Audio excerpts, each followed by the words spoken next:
ಸರ್ಕಾರದ ಜಾತಿ ಗಣತಿ ವರದಿಯಲ್ಲಿ ನೇಕಾರ ಕುರುಹಿನಶೆಟ್ಟಿ ಸಮಾಜಕ್ಕೆ ಅನ್ಯಾಯ. ಶ್ರೀ ನಾಲ್ಮುಡಿ ನೀಲಕಂಠ ಪಟ್ಟದಾರ್ಯ ಮಹಾಸ್ವಾಮಿಗಳು, ಶ್ರೀಶೈಲ ಮೂಲಸಿಕ ಬೆಟ್ಟಗೇಟ ಗದಗ.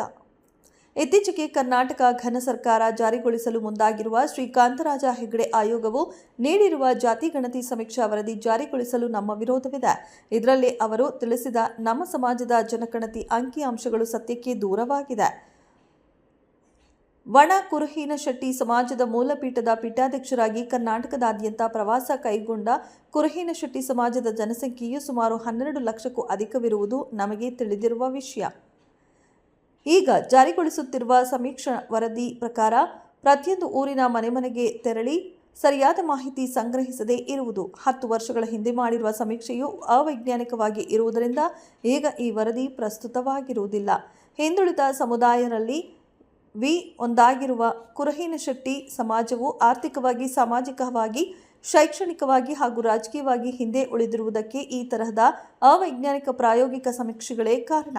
ಸರ್ಕಾರವು ಅಷ್ಟು ಬೇಗನೆ ಸರಿಯಾದ ಸಮೀಕ್ಷೆ ಮಾಡಿ ನಮ್ಮ ಸಮುದಾಯಕ್ಕೆ ಆದ ಅನ್ಯಾಯವನ್ನು ಸರಿಪಡಿಸಬೇಕು. ಇಲ್ಲವಾದಲ್ಲಿ ನಮ್ಮ ಹಕ್ಕುಗಳಿಗಾಗಿ ಸರ್ಕಾರದ ವಿರುದ್ಧ ಉಗ್ರ ಹೋರಾಟ ಮಾಡುವುದು ಅನಿವಾರ್ಯವಾಗಿದೆ.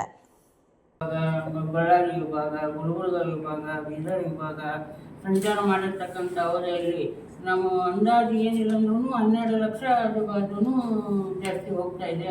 ಆದರೆ ಈ ಒಂದು ತಿಳಿಸಿರ್ತಕ್ಕಂಥ ಸಮೀಕ್ಷಾ ವರದಿ ಏನೈತಿ, ನಮ್ಮ ಕಾಂತರಾಜ ಜಯಪ್ರಕಾಶ್ ಅವರು ಹೆಗಡೆ ಅವರು ಏನು ತಿಳಿಸಿದ್ದಾರೆ, ಅದು ಬಹಳ ಕಡಿಮೆ ತೋರಿಸ್ತೈತಿ. ಇದರಿಂದ ನಮ್ಮ ಸಮಾಜಕ್ಕೆ ಒಂದು ರಾಜಕೀಯವಾಗಿ, ಸಾಮಾಜಿಕವಾಗಿ, ಆರ್ಥಿಕವಾಗಿ ನಾವು ಏನು ಒಂದು ಯಾವ ರಂಗದಾಗ ನಾವು ಬೆಳಿಬೇಕಂತಂದ್ರೆ ಏನಪ್ಪ ಇಷ್ಟ ಐತಿ, ನಾವು ಸಮಾಜದವರು ಸರ್ಕಾರದ ಕಣ್ಣಿಗೆ ಕಾಣೋದನೇ ಇಲ್ಲಪ್ಪ ಅನ್ನುವಂಥ ರೀತಿ ಒಳಗೆ ನಾವು ಕಂಡು ಬಿಡ್ತೀವಿ. ಅದಕ್ಕೆ ಒಂದು ನಾವು ಸಮಾಜ ಒಂದು ಬೆಳಿಬೇಕಂತಂದ್ರೆ ಸರಿಯಾಗಿರ್ತಕ್ಕಂಥ ಮಾಹಿತಿ ಅಂಶ ಇದ್ದರೆ ಇನ್ನೂ ನಮ್ಮ ಸಮಾಜಕ್ಕೆ ಸರ್ಕಾರದಿಂದ ಹೆಚ್ಚಿನ ಸೌಲಭ್ಯಗಳು ದೊರಕಲಿಕ್ಕೆ ಸಹಾಯ ಆಗ್ತವೆ.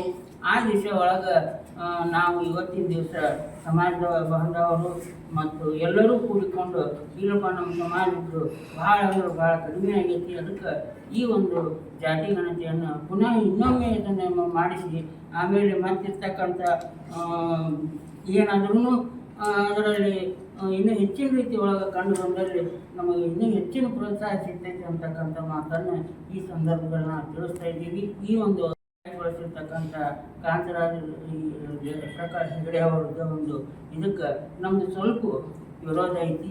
ಅದಕ್ಕೆ ಮುಂದಿನ ದಿನಮಾನದೊಳಗೆ ನಮಗೆ ಅದನ್ನು ಸರಿಪಡಿಸ್ಕೊಡ್ಬೇಕಂತಂದು ನಾನು ಈ ಸಂದರ್ಭದಲ್ಲಿ ಎಲ್ಲ ಪತ್ರಿಕಾ ಮಾಧ್ಯಮಗಳು ಮತ್ತು ಮಾಧ್ಯಮ ವೃಂದಕ್ಕೂ, ದೃಶ್ಯ ಮಾಧ್ಯಮ ವೃಂದಕ್ಕೂ ಸಹಿತ ನಾವು ಇದನ್ನು ತಿಳಿಪಡಿಸ್ತಾ ಇದ್ದೀವಿ.